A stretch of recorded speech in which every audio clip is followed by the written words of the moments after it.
This is a beautiful truck. Let's hit the road. You got it. So I'm going to try to hold my GoPro the whole time. Typically, I would have a mount somewhere suction to the truck so I could see all of this.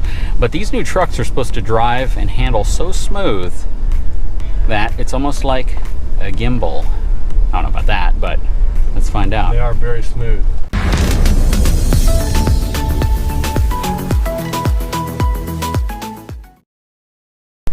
Our vehicle that can tow up to 13,000 pounds. Yeah, and in some configurations, 14,000 pounds. Class leading. What I always like to mention to people, and this is kind of a disclaimer, just because you can tow that much doesn't mean you should tow that much. Also, trailers tow differently depending on the type of trailer you're towing. If you're towing a flat trailer that is balanced perfectly, you put the weight in the right area, you're not transferring too much weight to the truck, and you're not removing too much weight from the truck, basically your trailer's balanced properly, then you can go all the way up to that really high number. But also keep in mind that towing also deals with payload and hitch weight. All of those factor in, and you always want to make sure that you are set up exactly the way you should be to be able to get the type of towing numbers that you hear. Also, RVs, things like that, tall profile box trailers are going to react differently over the road, and the balancing of those trailers are going to factor into how they tow and how much you should be able to responsibly tow with those trucks as well. I know that sounded like a long disclaimer, but I think sometimes people see a number like 14,000 pounds and they're like, hey, I'm going to go find a 14,000 pound travel trailer, hook it up to the back, and I'm safe. Not understanding that all trailers are different. Right, and it's all, you got to account for options, people, cargo. Yep. It all comes into play. Absolutely. And I always tell consumers, before you purchase a truck to pull a RV, make sure you know what RV you're getting. Yep. That way you're not going to have to compromise your RV based on the fact you didn't get enough truck. Yep. But yeah, when you look at an F-150 like this, by the way, this truck is riding crazy smooth. Chris is in the back. Chris, how you feeling back there? Great back here. This is probably the smoothest riding half-ton truck I have ever been in. And I'm not just saying that. The fact is, I drive a lot of the trucks, and I would say before this one, it was Ram. Ram's truck with the coil rear sprung suspension was a really smooth riding truck. However, I'm gonna have to say that this truck probably edges it out slightly. This is an incredibly smooth ride. And what's interesting is the fact that, you know, the pickup truck market, specifically the half-ton market, is really starting to garner a buyer that has never looked at pickup trucks in the past before. You know, the guy who drives the Lexus, the guy who drives the Lincoln, the guy who drives, you know, typically a luxury vehicle, they're now looking at trucks like this because the fact you can get this type of technology. You can get Tesla-sized screens pretty much with, you know, massaging seats. And by the way, this truck has massaging seats, I would imagine, because it is a King Ranch. Heated, ventilated, cooled, and massaging seats. Yep. That's a standard feature. And that's a lot of stuff you can't even get in some high-end luxury vehicles. So there's, you know, no surprise that people are looking at these vehicles as their primary driving vehicles because it's designed to be that. You could fit a family of 5 in this vehicle very comfortably, go on a long road trip, and get out at the end of that long road trip just as stress-free as you might have gotten into a luxury sedan.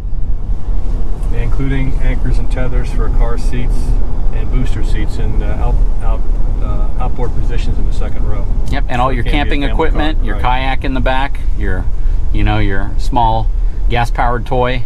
I mean, exactly, and when we get back, we'll show everyone the new ProPower onboard generator system, which is amazing. That is really cool.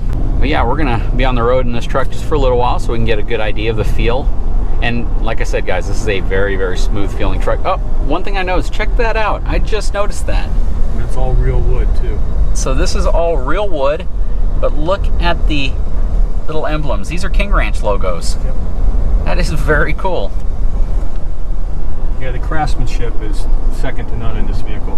You know, and I have to say this, it has to be, because everybody is stepping up their game so much. The only person who wins at the end of the day is the consumer, right? The person looking to buy the truck, because anytime you hop into a truck that has this much focus on attention and detail, you know, if you decide to get it, you're the one benefiting from it.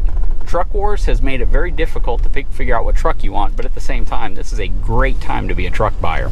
Do you feel like flooring it? I do, but let me... let's get on a smoother road. Yeah, get a smoother road, and I'm going to put it in sport mode. Okay, that'll work. Definitely improves your throttle response, and you stay in gears longer. beautiful 10-speed transmission. I mean, it likes to sip the fuel, but when you put it in sport mode, it allows you to stay in. Okay, so we're going to change the drive mode here. So whenever we take off, I'm gonna one of our 8 modes is sport mode. Excuse me. And I'm gonna move my drive mode selector knob all the way over to the left, and that'll put us in sport mode. I have a green light. It puts me in 4 auto. Okay, as part of that feature, automatic 4 auto, because you have better traction.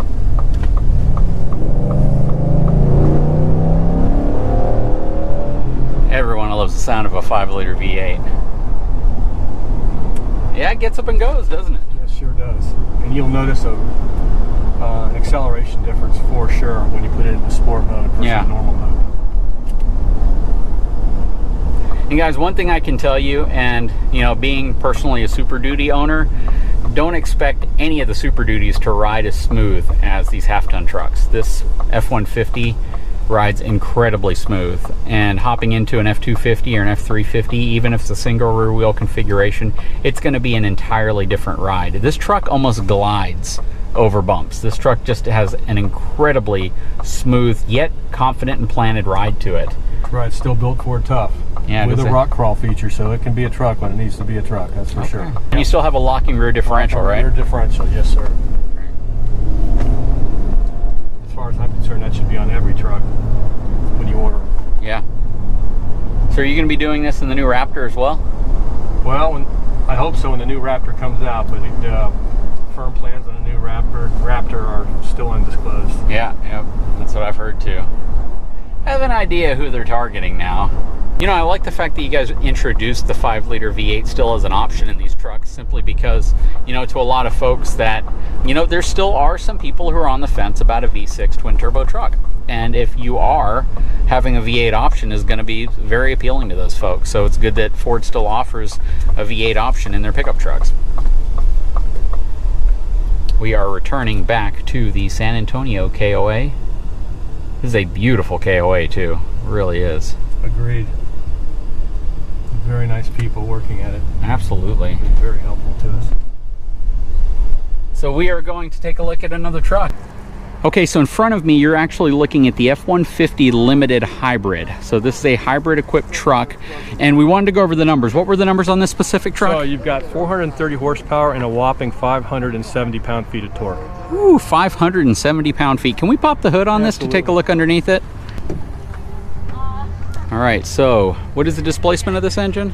Well, the gas portion is 3.5 liter. Okay, so this is essentially the 3.5 liter EcoBoost. Correct. But with a hybrid technology. Correct. That's okay. Absolutely correct. All right, good deal. And now there's one other really, really huge feature besides the fact that this thing's supposed to get like 700 miles to a tank, right? Something along those lines. That is crazy. And I say supposed to because I don't think the numbers have officially been released yet, right? There have not been fuel economy numbers officially released by Ford yet on any of the 2021s. Zombie apocalypse, you want to get further away than anybody else in a pickup truck, this is the one you want. You got it. Let's go take a look at the back of this truck because it hides another surprise for us. Once again, you got the power down tailgate. This is also a power up tailgate, so you can raise the tailgate by lifting it up slightly, pressing the button on the inside, or pressing it with the remote, which is really cool.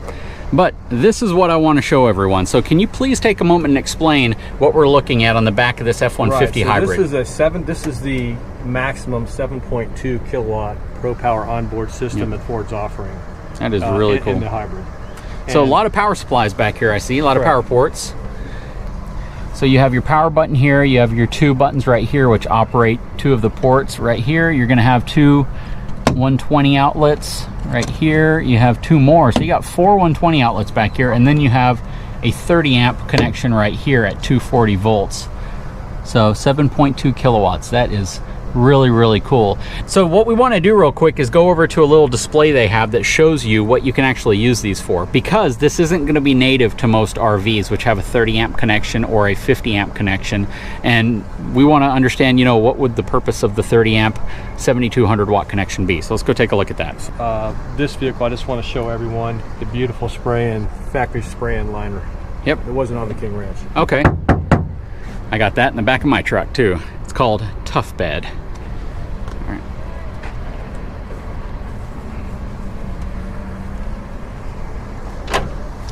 Okay, so we are over here looking at their little display here to show you what type of equipment you can expect to power with the 7200 watt generator or power boost system that they have on the back of this truck.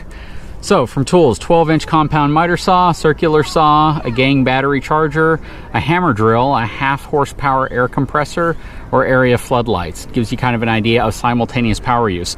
Okay, so really the main goal behind this, as well as you could run a splitter off of all of this and you can kind of power everything at the same time. And if you have a need for a higher amp drawing tool, you can plug it in there. That's really what it's designed for. This is really a contractor's type bed, right? It gives you all the power you need for folks who are working in the field and need to power multiple pieces of equipment, and that's ultimately what that comes down to.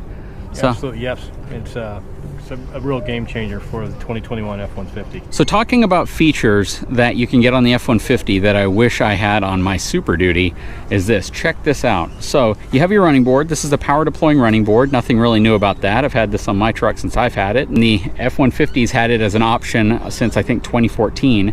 But look what they've done here. They've extended it further back, which is really cool, and they've put this button right here.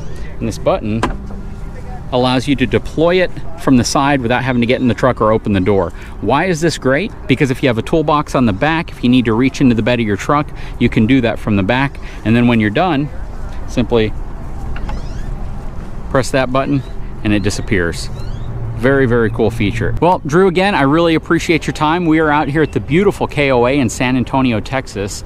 This is absolutely a gorgeous, gorgeous RV park. This is our first time out here. We're trying to spend as much time in San Antonio as possible because our daughter moved here. So we trying to change it up a little bit and go to some different spots. And this is definitely one you should check out. It's not completely flat. There's some nice elevation here, a great walking trail back there, some water features. There's a fishing pond. A lot of things that you might be looking for if you're trying to get out to a beautiful spot. Plus, they can refill your propane tanks. Anyways, guys, if you haven't had a chance, please take a moment, subscribe to my channel, give me a thumbs up, and we'll talk to you again very soon.